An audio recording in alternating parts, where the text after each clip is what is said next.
तस्मात् शास्त्रम प्रमाणस्ते कार्यम कार्या व्यवस्थितो। हर प्रकार की बातें हमारी शास्त्र में स्पष्ट हैं और उसी रूप में हमें कार्य करना चाहिए। जब वास्तु की बात आती है, घर निर्माण की बात आती है, घर की बात आती है, या घर में किस स्थान पर क्या रखें इसकी बात आती है, सुसज्जित और व्यवस्थित एक घर की जब बात आती है, तो उसमें दसों दिशाओं का बड़ा रोल होता है। हमारे यहाँ चार चार प्रकार की चार दिशाएं जो हमारे यहाँ है, पूरा, पश्चिम, उत्तर, दक्षिण, उसको तो सभी लोग जानते हैं। लेकिन उसके बाद चार उप दिशाएं होती हैं जो चार कोने कहलाए जाते हैं, जिसमें ईशान कोण हुआ, आग्नेय कोण हुआ, वायव्य कोण हुआ और नैऋत्य कोण हुआ। ये कॉर्नर होते हैं जो दिशाएं कहलाई जाती हैं, इनके भी अपने एक स्वामी बनते हैं। और फिर दूसरा अध और ऊपर, ये 10 दिशाएं कुल मिलाकर होती हैं। पिछली वीडियोस में मैंने वास्तु की काफी सारे टिप्स आपको दिए थे और साथ ही आपको दक्षिण दिशा के बारे में बताया था।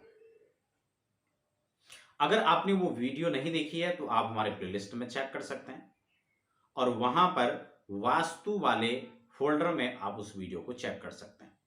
दक्षिण जो बहुत महत्वपूर्ण है, आज हम एक महत्वपूर्ण दिशा यानी पूर्व की बात करेंगे आज की वीडियो में।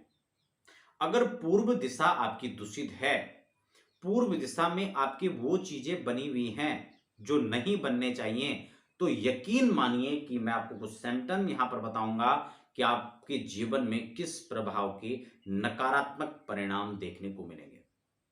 इसमें तनिक भी संदेह नहीं है। अगर पूर्व दिशा के अंदर, ईशान के अंदर अगर आपने टॉयलेट बाथरूम बनाया हुआ है, तो सच माने ये आपके कलह क्लेश का कारण होगा।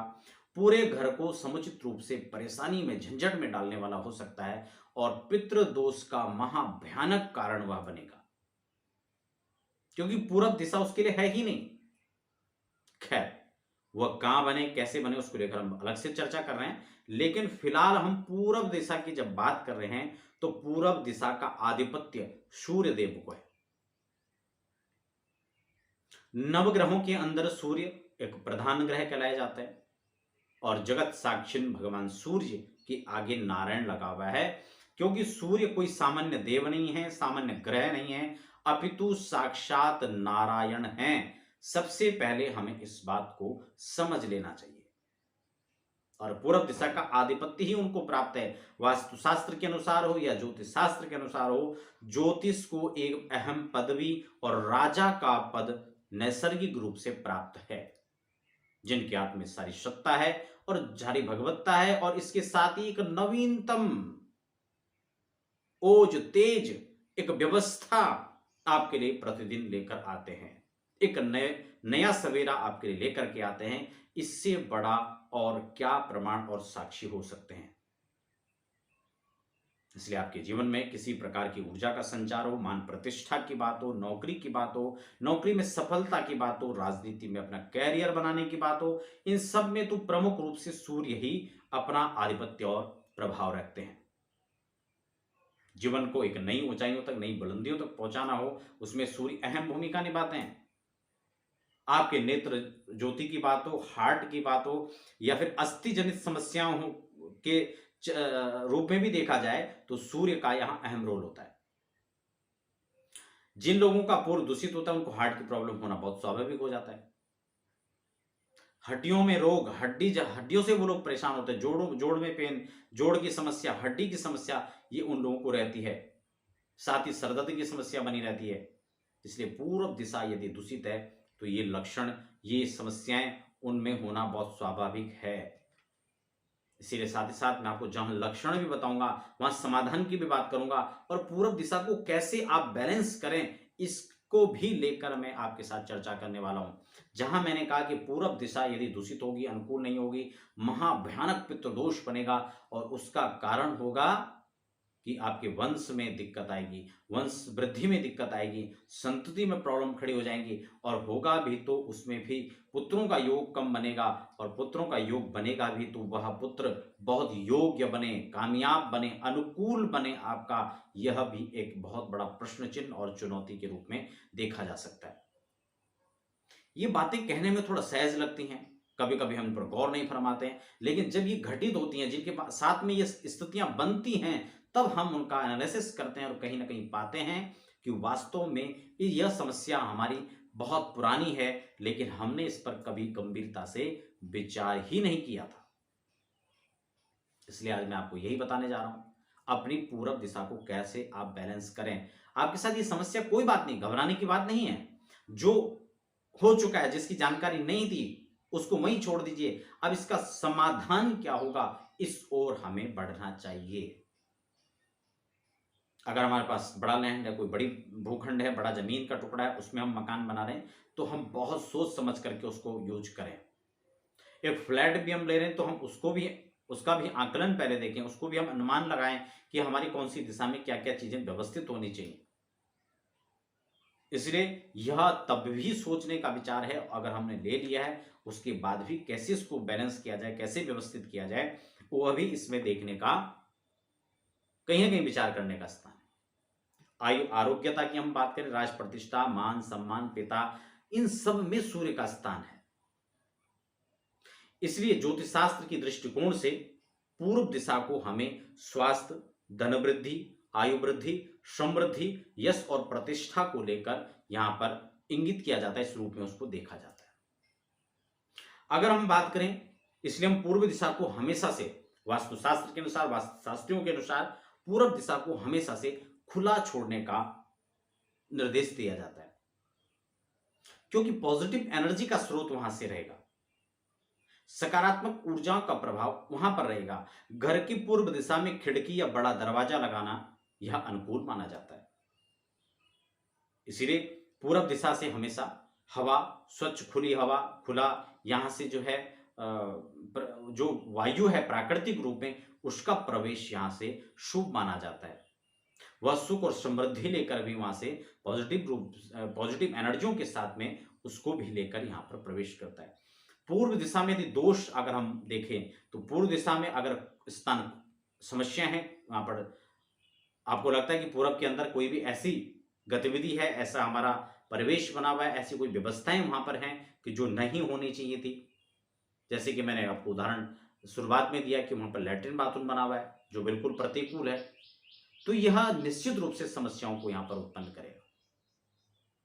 ऐसी स्थिति के अनुसार मुख्यतः मैंने देखा कि जहां पर पूर्व दिशा में कहीं ना कहीं कोई फॉल्ट होता है, वहां पर स्वास्थ्य की अवरोधता देखी जाती है, स्वास्थ्य की समस्याएं वहां पर देखी जाती है, और जैसे मैंने कहा पितृदोष की प्रबल संभावनाएं हो जाती हैं। इसके फलस्वरूप क्या क्या हो सकता है, बनते बनते काम बिगड़ना, यह उसका एक निश्चित रूप से वहां पर एक समस्या हो सकती है।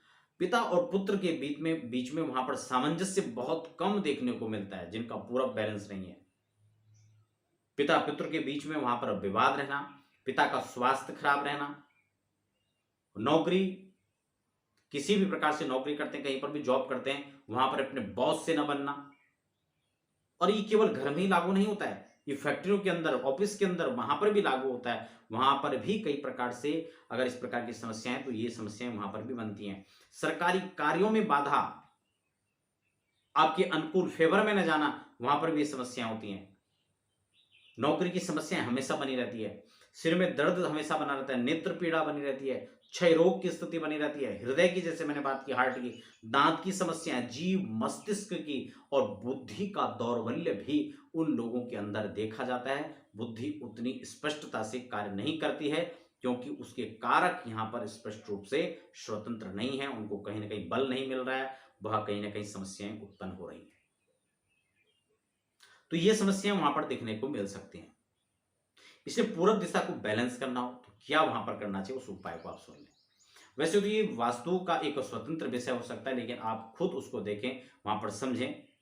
तो भवन निर्माण के समय में आपको हमेशा से पूरब दिशा खुला रखना चाहिए।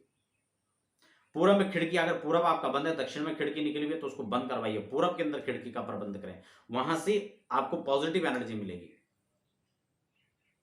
खासकर जो लोग बीमार रहते हैं, वहां पर स्वास्थ्य की समस्याएं हैं, उसके निदान के लिए आप इसको बहुत जल्द करें।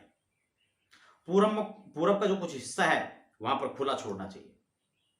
पूरब के अंदर आप गार्डन भी बना सकते हैं, भूखंड छोड़ सकते हैं, या फिर भूखंड को कुछ नीचा रख सकते हैं। जिनके मकान में अगर लगता है कि आगे थोड़ी जगह है, वहां पर पोर्च है, लेकिन वो भी बराबर है, समतल या ऊपर है, तो आप उसको डाउन करवाइए। इतने मात्र से आपका पूरब थोड़ा सा बैलेंस हो जाएगा। तो बहुत सारी चीजें हैं। साथ ही साथ आप सूर्य यंत्र की वहां पर स्थापना करवा सकते हैं, कोई पिरामिड आप वहां पर स्थापित कर सकते हैं। और वास्तु का पूजन करना, वास्तु दोष का वैदिक पद्धति के साथ पूजन करना, वास्तु को बहुत बड़े संतुष्टि की आवश्यकता होती है, वह संतुष्ट होते हैं और उनका नकारात्मक जो प्रभाव है वो आपको नहीं झेलना पड़ता है। तो आशा करता हूं कि आपको ये जो बातें थी वो समझ में आ रही होंगी, और पूरब दिशा को बैलेंस करने के लिए जो मैंने आपको बताया कि आप उसको डाउन रखें, या फिर अगर वहां पर खुला है, वहां पर जगह है, तो आप पूरब में खिड़की निकाल लीजिए। मुख्य द्वार वहां से तो बहुत उत्तम है, अगर वह आपने साइड में बनाया हुआ तो आप वहां से थोड़ा सा उसको बीच में कर सकते हैं। इस तरह से आप जो है पूरब को बैलेंस कर सकते हैं। बाकी फिर भी घर के अंदर छोटे मोटे वास्तु की समस्याएं, तो वास्तु का वैदिक रूप से पूजन उसके लिए स्थिर समाधान हो सकता है। क्योंकि जब भी हम गृह प्रवेश करते हैं उस समय हम इन सब बातों पर ध्यान नहीं देते हैं, लेकिन जब समस्याएं उत्पन्न होती हैं तब जाकर के बातें समझ में आती हैं। क्योंकि जहां पर मकान बनाया वहां पर न जाने किसका घर था, न जाने कितने प्रकार के जीव जंतु वहां पर रह रहे थे, उन सब को वहां से हटाकर हमने अपना वास वहां पर बनाया। लेकिन फिर भी हमने वास्तुदेव को वहां पर प्रसन्न नहीं किया, इष्ट कुल देवताओं का हमने वहां पर विधि विधान के साथ पूजन नहीं किया, और ये जीवन भागदौड़ के जीवन में यूं ही निकलता चला गया, चलता चला गया, और हम उसको समझ नहीं पाए। अंततोगत्वा कहीं ना कहीं फिर हमें उसमें समस्याओं और समाधान के बीच में एक बड़ा गैप रह जाता है। इसलिए इस प्रकार से आप अपनी समस्याओं को पकड़ सकते हैं, फिर उसका निदान कर सकते हैं। उसके लिए विधि आपको मैंने समुचित रूप में बताने का प्रयास किया। तो आशा करता हूं दर्शकों आपको वीडियो समझ में आई होगी। वीडियो आपको अच्छी लगी तो आप लाइक कर सकते हैं, और साथ ही साथ अपने इष्ट मित्रों के साथ भी शेयर कर सकते हैं, ताकि उनको भी इस बारे में ज्ञान हो और उसको समझे और वो भी इसका लाभ ले सकें। फिलहाल अध्यात्म और ज्योतिष से रिलेटेड वीडियोस देखने के लिए आप हमारे चैनल को सब्सक्राइब कर लीजिए, और फिलहाल हमें दीजिए इजाजत। धन्यवाद।